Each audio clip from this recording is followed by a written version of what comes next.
बचाओ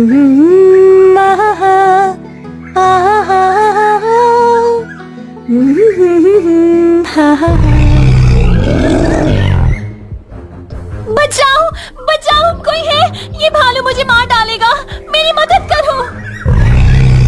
जूनी डर के मारे अपनी आंखों पर हाथ रख लेती है। तभी अचानक विचित्र युवक आसमान से उतरता है और जूनी को गोद में उठाकर हवा में उड़ने लगता है। ये क्या हो रहा है? तुम कौन हो? मुझे नीचे उतारो, मुझे कहाँ ले जा रहे हो? जूनी हिम्मत जुटाकर उस व्यक्ति का चेहरा देखती है। उसके चेहरे का अलौकिक तेज और वो लंबे अनोखे कान देखकर जूनी का डर और हैरानी दोनों बढ़ जाते हैं। तुम्हारी आंखों में ये कैसी चमक है? तुम्हारी ये लंबे कान और ये पंख, तुम इंसान नहीं हो। कौन हो तुम?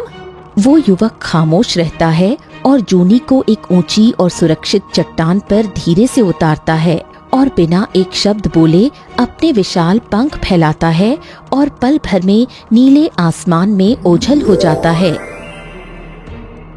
जूनी बदहवास होकर भागती हुई अपने घर पहुंची। अरे बेटी, क्या बात है? क्या हुआ? तुम ऐसे हाँफ क्यों रही हो जैसे कोई काल पीछे पड़ गया हो? जूनी बिना कुछ कहे सीधे अपने कमरे में दौड़ गई। लगता है जंगल में किसी जंगली जानवर ने इसे डरा दिया। अभी इसे अकेला छोड़ देना ही ठीक है। कुछ वक्त बीतेगा तो खुद ही बता देगी।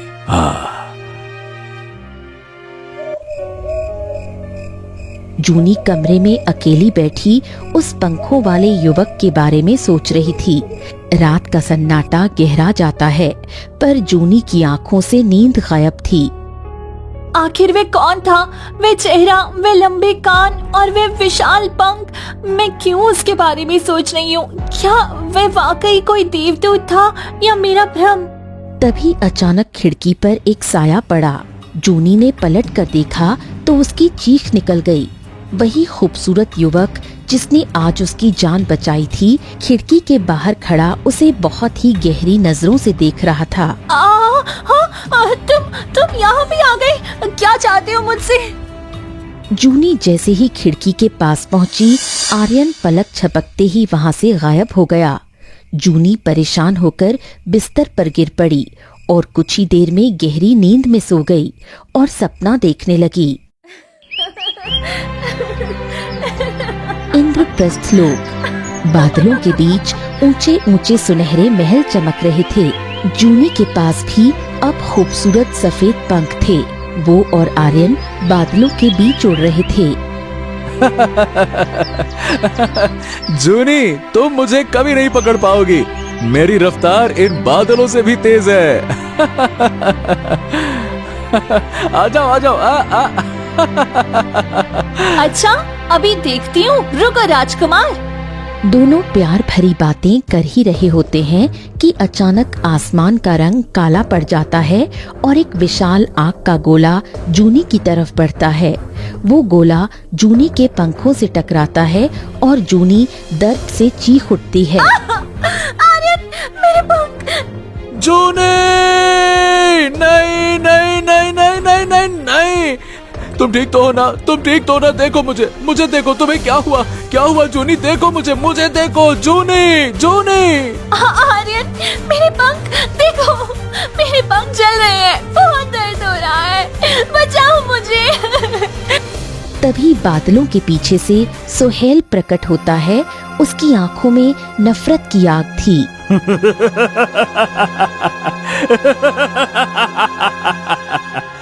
अब तुम दोनों को मुझसे कोई नहीं बचा सकता। जूनी की तड़प ही मेरी शक्ति है। अब तो ये जूनी मर कर रहेगी। सोहेल, तूने जूनी के साथ ऐसा करने की हिम्मत कैसे की? मैं तुम्हें जिंदा नहीं छोड़ूंगा। अच्छा? कोई मेरा कुछ नहीं बिगाड़ सकता। अचानक चारों तरफ एक दिव्य और तेज रोशनी फैली और सुहेल उस रोशनी में गायब हो गया। लगता है इंद्रप्रस्थ की जादुई शक्तियां जाग गई हैं।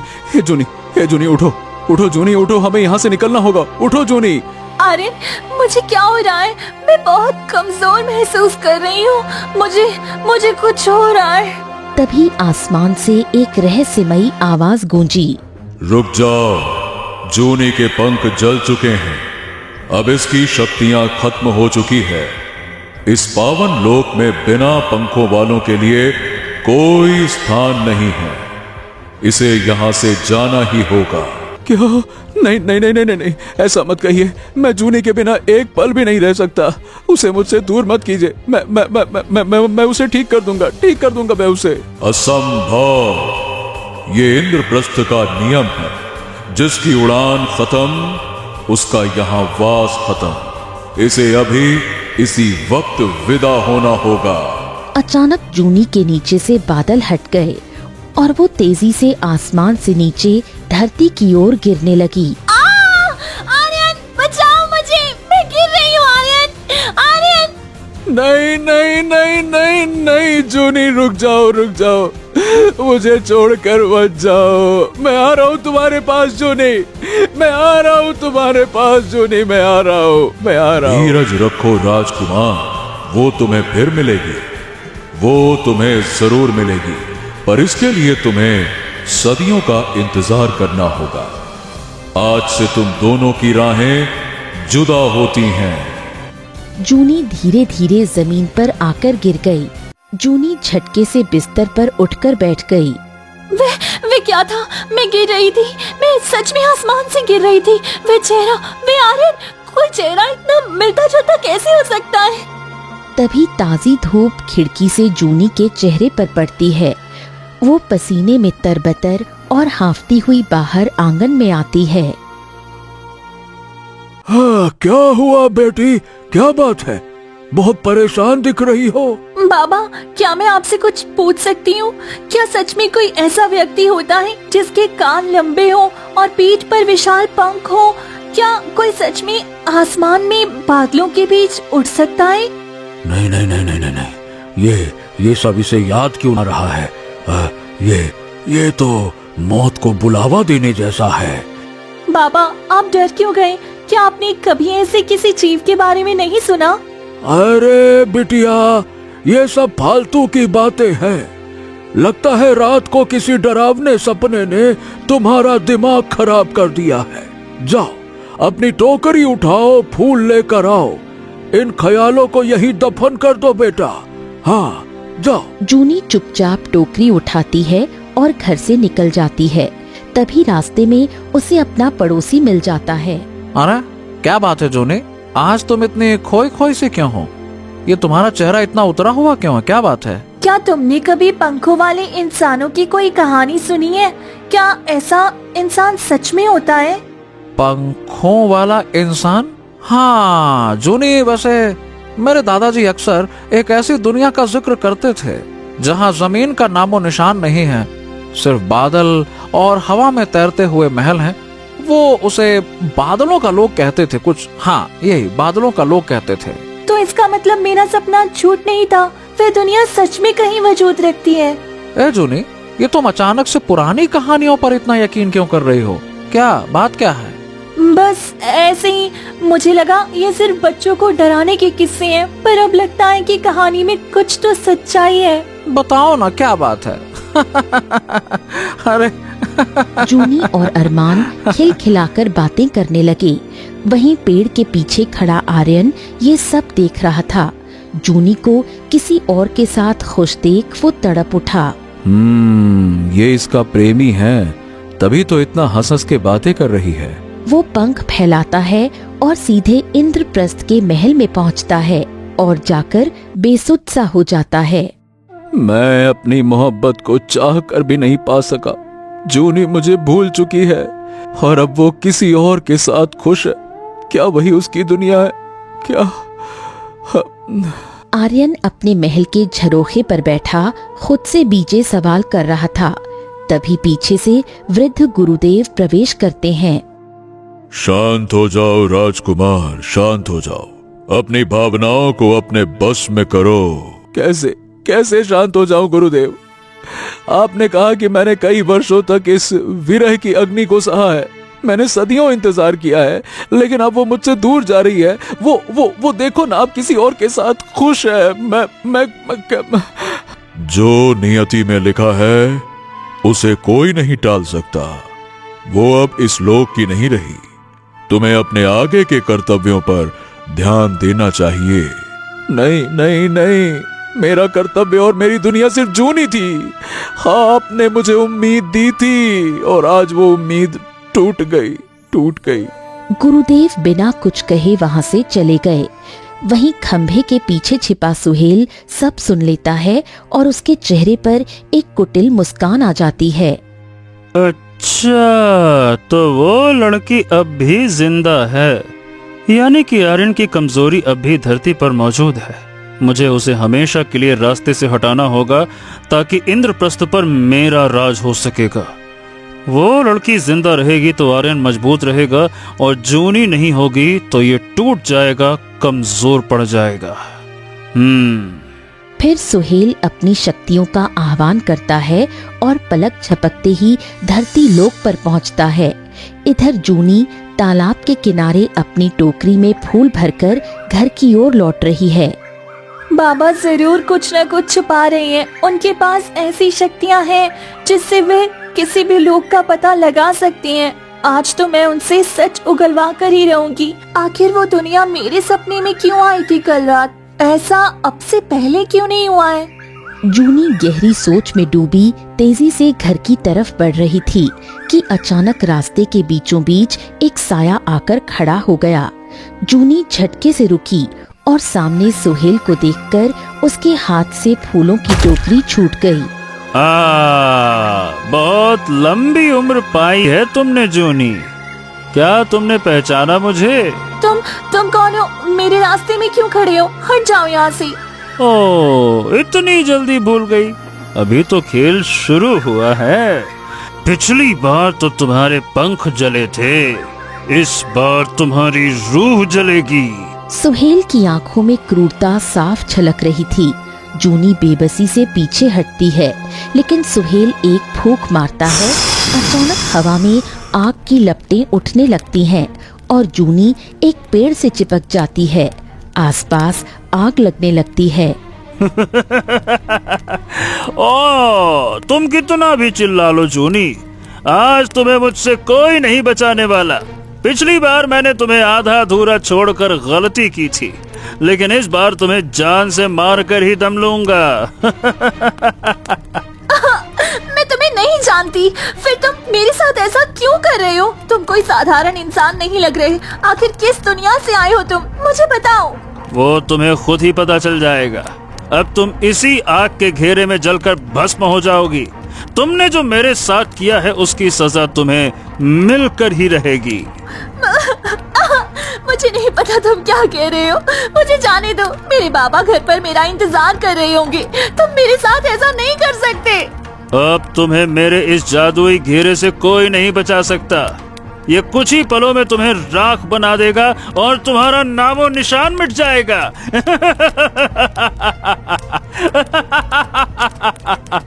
सुहेल उड़ते हुए वहां से गायब हो जाता है।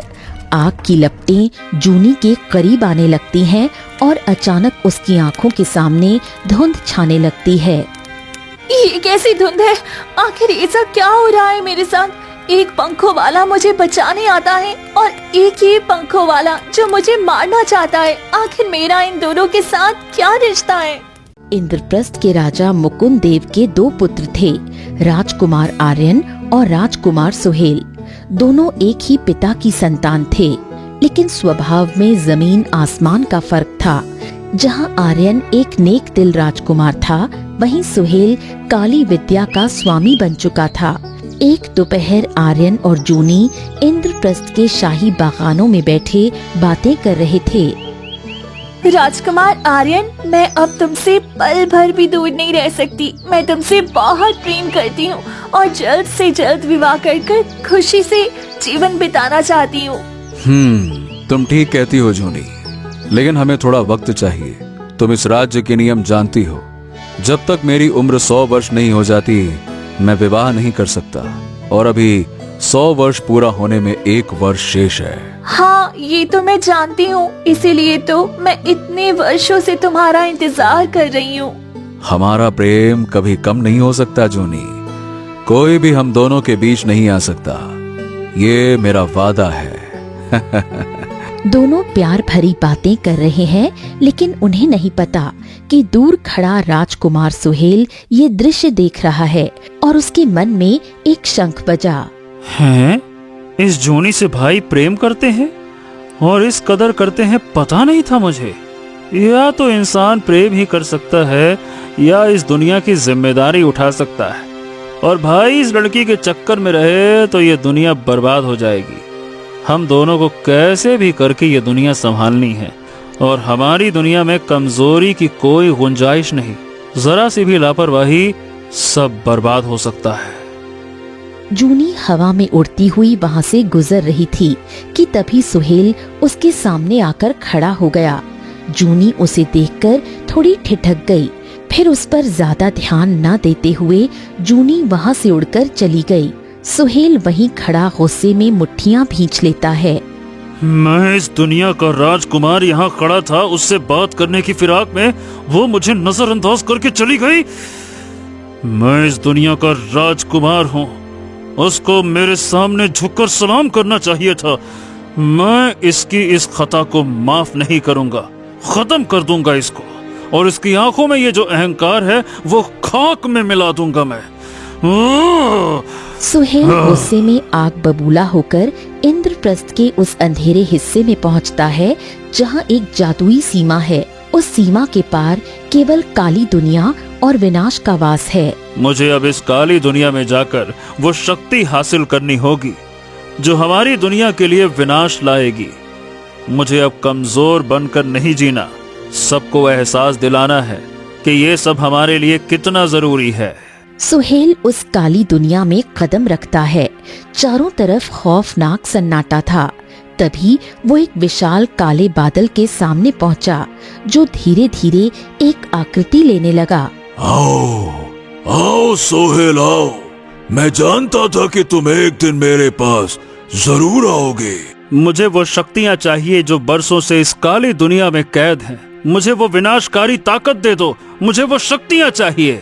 शक्तियाँ तो मिल जाएंगी, पर तुम्हें इसके बदले मेरे पास एक बेशकीमती चीज गिरवी रखनी होगी। क्या तुम तैयार हो? मैं तुम्हारी शक्तियाँ हासिल करने के लिए कुछ भी करने को तैयार हूँ। मुझे मेरी दुनिया की फिक्र है, इसीलिए मुझे वो शक्ति हर हाल में चाहिए। ठीक है सोहेल, अगर तुम्हें वो शक्तियाँ चाहिए तो बदले में तुम्हारी अंगूठी में जड़ा वो बेशकीमती आत्मग्रह मुझे देना होगा। क्या तुम तैयार हो? ठीक है, तुम्हें ये आत्मग्रह हीरा चाहिए ना? ठीक है, मैं इसे देने को तैयार हूँ। सुहेल अपनी अंगूठी से वो आत्मग्रह निकालकर काले बादल की ओर फेंकता है। जैसे ही आत्मग्रह बादल में समाता है, उसकी शक्ति कई गुना बढ़ जाती है और वो भयानक रूप ले लेता है। इसी आत्मग्रह की तो मैं कई युगों से प्रतीक्षा कर रहा था। अब मुझे वो शक्ति दे दो जिससे मैं उन दोनों को एहसास दिला सकूं, उन दोनों का मकसद एक दूसरे के साथ रहना नहीं है। क्यों नहीं, ये लो वो विनाशकारी शक्ति।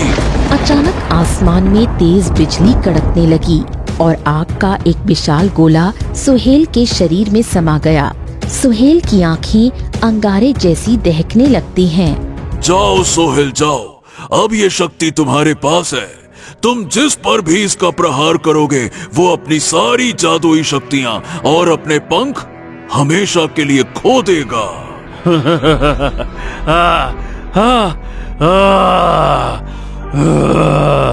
बहुत खूब, अब जूनी का अंत निश्चित है, क्योंकि इतनी आसानी से वो पीछे नहीं हटेगी और उसको हमें रास्ते से हटाना होगा।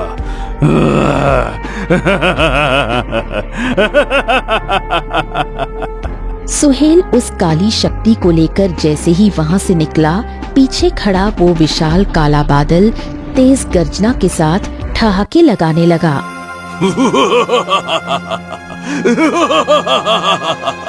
तुम्हारे पिता ने मुझे इस काली दुनिया में इसीलिए कैद किया था ताकि मैं तुम्हारी दुनिया पर कब्जा ना कर सकूं, पर अब देखो तुम मेरे इशारों पर कैसे नाचोगे सोहेल। तुम खुद उस इंद्रप्रस्थ को मेरी काली दुनिया में बदलने में मेरी मदद करोगे। अब वही होगा जो मैंने इतने वर्षों से सोचा था। अब कोई नहीं बच सकता, कोई नहीं। सुहेल वो आग का गोला लेकर इंद्रप्रस्थ के आकाश में पहुंचा, जहां जूनी और आर्यन एक दूसरे के पीछे भाग रहे हैं और बहुत खुश हैं। हाँ जूनी, ये तुम्हारी आखिरी मुलाकात होगी। सुहेल वो जादुई आग का गोला पूरी ताकत से जूनी की ओर फेंकता है। जूनी के पंख जल जाते हैं और वो तेजी से आसमान से नीचे धरती की ओर गिरने लगती है। बादल उसके आसपास मंडरा रहे थे, पर जैसे वो उनसे दूर हो रही थी। जूनी गिरते गिरते तालाब के किनारे बेहोश होकर गिर पड़ी। तभी वहाँ से एक बुजुर्ग व्यक्ति गुजरा और जूनी को देखकर ठहर गया। अरे ये लड़की यहाँ घायल अवस्था में कैसे है? ओहो हो, इसे इस हाल में छोड़ना ठीक नहीं है। मुझे इसकी मदद करनी होगी। बूढ़ा व्यक्ति जूनी को उठाकर अपनी झोपड़ी में ले आया और उसके जख्मों पर जड़ी बूटियां लगाने लगा। तभी उसकी नजर जूनी की पीठ पर उन निशानों पर जाती है जहां कभी पंख हुआ करते थे, जो अब जल चुके थे। ये निशान कैसे? ये तो किसी पक्षी के जल चुके पंखों जैसे हैं। क्या ये लड़की हमारी दुनिया की नहीं है? बूढ़ा व्यक्ति दौड़कर अपना एक पुराना बक्सा खोलता है और उसमें से 7 जादुई कौड़ियां निकालता है। वो उन्हें अपनी हथेली में रगड़ने लगा। मेरी कौड़ियों, मैंने तुम्हें अपनी सारी शक्तियों से सींचा है। मुझे इस लड़की का अतीत बताओ। आखिर ये कौन है जो धरती लोक पर है और क्या कर रही है? बताओ मुझे, बताओ। बूढ़ा व्यक्ति जैसे ही कौड़ियां जमीन पर फेंकता है, उनकी आंखों के सामने इंद्रप्रस्थ का पूरा मंजर घूमने लगता है। जूनी का इंद्रप्रस्थ दुनिया का होना और सुहेल का धोखा देखकर बूढ़े व्यक्ति के होश उड़ गए। हे ईश्वर, ये तो इंद्रप्रस्थ की रहने वाली है। और अगर सोहेल को पता चला कि ये जीवित है तो वो तो धरती को श्मशान बना देगा। इसकी शक्तियां छिन चुकी हैं और बिना पंखों के ये वापस जा नहीं सकती। मुझे कुछ ऐसा करना होगा जिससे ये एक साधारण जीवन जी सके और अपना कल भूल जाए, वरना दुनिया वाले इसे जीने नहीं देंगे। फिर बूढ़ा व्यक्ति एक जड़ी बूटी का काढ़ा तैयार करता है और बेहोश जूनी को पिला देता है। मुझे माफ कर देना बेटी। इस औषधि से तुम्हारी याददाश्त चली जाएगी और तुम्हारे पंखों के निशान भी मिट जाएंगे। आज से तुम मेरी बेटी बनकर रहोगी। तुम्हारा पिछला कोई साया तुम पर नहीं पड़ेगा। तुम्हारे लिए यही बेहतर होगा। जब सामने वालों से जीत ना सको तो हथियार डालना ही बेहतर होता है। जूनी को होश आता है और वो बाबा को हैरानी से देखती है। मैं कहाँ हूँ? ये सब क्या हो रहा है? अरे बेटी, ये तुम्हारे सर पर गहरी चोट लगी थी। तुम 2 दिन से सोई हुई थी। अब तुम ठीक तो हो ना? क्या सच में बाबा? मैं 2 दिनों से सो रही थी।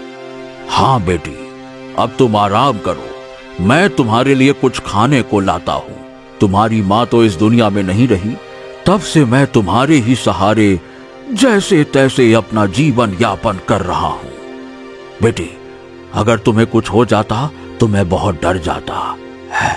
चलो अब आराम करो, आराम करो। कुछ याद नहीं आ रहा। शायद मुझे ज्यादा चोट लगी थी। मैंने बाबा को कितना कष्ट दिया है। मैं अब इन्हें कोई भी कष्ट नहीं दूंगी और उनकी हर बात मानूंगी। पता नहीं इतनी उम्र में उन्होंने कैसे कैसे मेरा ध्यान रखा होगा। जूनी की आंखें अचानक आग के घेरे के बीच खुलती हैं लपटें उसके बेहद करीब आ चुकी थीं, पर अब उसकी आंखों में डर नहीं बल्कि पहचान की चमक थी। आर्यन, आर्यन, मुझे सब याद आ गया। मैं इंद्रप्रस्थ की सदस्य हूँ। आर्यन, तुम कहाँ हो? मुझे तुम्हारी जरूरत है। बचाओ मुझे आर्यन। इधर इंद्रप्रस्थ के महल में आर्यन सोया हुआ था। तभी उसे जूनी की पुकार सुनाई दी। आर्यन, मुझे बचाओ। मैं मरना नहीं चाहती। आर्यन, तुम कहाँ हो? मुझे बचाओ। तभी आर्यन उठकर बैठ गया। जूनी, जूनी, जूनी मुसीबत में है। मुझे उसे बचाना होगा, बचाना होगा। हाँ, हाँ। आर्यन बिजली की गति से उड़कर धरती लोक पर पहुंचा। वो देखता है कि जूनी आग के घेरे में खड़ी है। नहीं नहीं नहीं नहीं नहीं जूनी, नहीं जूनी, मैं तुम्हें कुछ नहीं होने दूंगा। रुको, मैं आ गया जूनी, मैं आ गया। आर्यन अपनी जादुई शक्तियों का आह्वान करता है। वो अपने हाथ आगे बढ़ाता है और देखते ही देखते आग का घेरा बुझ जाता है। वो जूनी को सुरक्षित बाहर निकालता है। सदमे और धुएं से जूनी बेसुध हो जाती है। जूनी, जूनी, देखो, मैं तुम्हें एक बार खो चुका हूँ। मैं दोबारा तुम्हें नहीं खो सकता। पर तुम आंखें क्यों नहीं खोल रही हो? जूनी, आंखें खोलो ना जूनी। शायद होश में आते ही तुम मुझ पर चिल्लाने लगोगी। मुझे तुम्हें तुम्हारे घर तक छोड़ देना चाहिए। अब चलो। आर्यन जूनी को उठाकर उसके घर की तरफ बढ़ता है। वो उसे धीरे से घर के सामने लिटा देता है और खुद पास के एक पेड़ के पीछे जाकर छिप जाता है। तभी जूनी को होश आता है और वो हड़बड़ाकर उठती है। तभी अरमान भागता हुआ उसके पास आता है। जूनी, तुम ठीक तो हो ना? अरे तुम्हें क्या हो गया? और तुम इस तरह से घर के बाहर क्यों लेटी हो?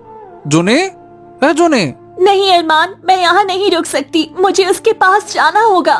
क्या हो गया है तुम्हें? किसके पास जाना है? तुम क्या बोल रही हो? मुझे सब याद आ गया है। मैं कौन हूँ और यहाँ क्या कर रही हूँ। मुझे सब याद आ गया। तभी घर से बाहर बूढ़ा व्यक्ति आता है और जूनी की हालत देख परेशान हो जाता है। हाँ, क्या हुआ बेटी? तुम इतनी परेशान क्यों दिख रही हो? क्या बात है? बाबा, आपने मुझसे सच क्यों छुपाया? आपने मेरे साथ ऐसा क्यों किया? मुझे पता है कि आपने जो किया मेरे भले के लिए किया, पर मुझे सब याद आ गया है। एक समय के बाद मुझे सब याद आना ही था। यही नियति का लिखा था और आज वो दिन भी आ गया जब सच खुद ब खुद मेरे सामने आ गया है। अब मुझे आर्यन के पास जाना है। पेड़ के पीछे खड़ा आर्यन ये सब सुन लेता है और उसकी आंखें गीली हो जाती हैं। क्या जूनी मुझे खोज रही है? हाँ, उसे सब याद आ गया। ये कैसे मुमकिन हुआ? मुझे माफ कर देना बेटी। मैंने तुमसे ये सब इसलिए छुपाया क्योंकि अगर तुम्हारा सच कोई जान लेता तो तुम यहाँ जिंदा नहीं बचती, न ही गांव वाले तुम्हें जीने देते। इसीलिए मैंने तुम्हारी याददाश्त मिटाई थी बेटा। बाबा, मैं आपसे नाराज नहीं हूँ। बस मुझे आर्यन से मिलना है। उसने ही मेरी जान बचाई होगी। उस सोहेल ने मुझे आग के घेरे में मारना चाहा था। तभी आर्यन पेड़ के पीछे से बाहर निकलकर सबके सामने आ जाता है। उसे देख बूढ़ा व्यक्ति और शौर्य दोनों घबरा जाते हैं। हाँ, ये कैसा इंसान है? इसके ये कान, ये पंख, ये सब क्या हो रहा है? ये क्या है जूनी? डरो मत, यही मेरे प्रेमी आर्यन है। जूनी, तुम्हें क्या सच में याद आ गया सब कुछ? बोलो जूनी। हाँ आर्यन, हम एक दूसरे से इतना प्रेम करते हैं। वह सोहेल हमें कैसे अलग कर सकता है? हम ऐसे ही एक दूसरे से दूर कभी नहीं हो सकते, कभी एक दूसरे को नहीं भूल सकते। इसीलिए कहते हैं कि प्रेम सर्वोपरि होता है। मैंने इसे नया जीवन दिया, इसकी याददाश्त मिटाई, पर देखो प्रेम इसके मन में जाग ही गया। राजकुमार, मुझे माफ कर दें कि मैंने जूनी की यादें छीनी थी। बाबा, आपने जो किया इसके भले के लिए किया। अगर आप इसे सहारा ना देते तो मैं जूनी को हमेशा के लिए खो देता। मैं तो बहुत खुश हूँ कि जूनी सही सलामत है। हाँ, जाओ बेटा, जहाँ भी रहो खुश रहो। मेरा आशीर्वाद तुम्हारे साथ है। जाओ बेटा, जाओ। हाँ जूनी, हमें तुम्हारी याद तो आएगी, पर वो तुम्हारी दुनिया है, तुम्हें वहाँ जाना ही होगा। चलो, अब मैं जूनी को लेकर अपनी दुनिया में लौटता हूँ। चलो जूनी। आर्यन और जूनी एक दूसरे का हाथ थामकर आसमान में उड़ जाते हैं। कुछ ही देर में वो इंद्रप्रस्थ पहुंचते हैं। जूनी को जिंदा देखकर सुहेल गुस्से में पागल हो जाता है और उनके सामने आकर खड़ा हो जाता है। नहीं नहीं नहीं नहीं नहीं, तुम फिर से जिंदा नहीं बच सकती। मैंने तुम्हें खत्म कर दिया था। तुम कैसे वापस आ गई? बस करो सोहेल, बस बहुत हो गया। तुमने बहुत बार हमें अलग करने की कोशिश की, पर अब और नहीं। मैं अब तुम्हारी कोई हरकत बर्दाश्त नहीं करूंगा। भूल जाऊंगा कि तुम मेरे भाई हो। और मुझे ये मंजूर नहीं। इंद्रप्रस्थ हमारा है और हमारा मकसद कुछ और है, और ये जूनी को यहाँ से जाना होगा। तभी अचानक गुरुदेव वहाँ प्रकट हुए। गुरुदेव के चेहरे पर क्रोध था। बस बहुत हो गया सोहेल, अब मैं तुम्हारी धृष्टता और सहन नहीं कर सकता। मैंने महाराज मुकुंदेव को वचन दिया था कि जब तक उनके दोनों पुत्र 200 वर्ष के नहीं हो जाते, मैं तुम दोनों का मार्गदर्शन नहीं करूंगा, पर तुमने उस वचन की मर्यादा तोड़ दी। मार्गदर्शन? आपने हमेशा आर्यन का साथ दिया है, आपने उसे प्रेम दिया, और मुझे सिर्फ और सिर्फ अनुशासन। आपने मुझे कभी समझा ही नहीं। मैं तो अपने भाई को सीधा रास्ता दिखा रहा था। आज आप लोगों ने मुझे ही गलत साबित कर दिया। हमने तुम्हें सुधरने के कई मौके दिए सोहेल, लेकिन जो व्यक्ति अपनी ही कुल की मर्यादा और भाई के प्रेम की बलि चढ़ा दे, वो राजकुमार कहलाने के लायक नहीं है। अरे जाइए जाइए, मुझे आपकी नसीहत नहीं चाहिए। मैं अपनी शक्ति से सब हासिल कर लूंगा।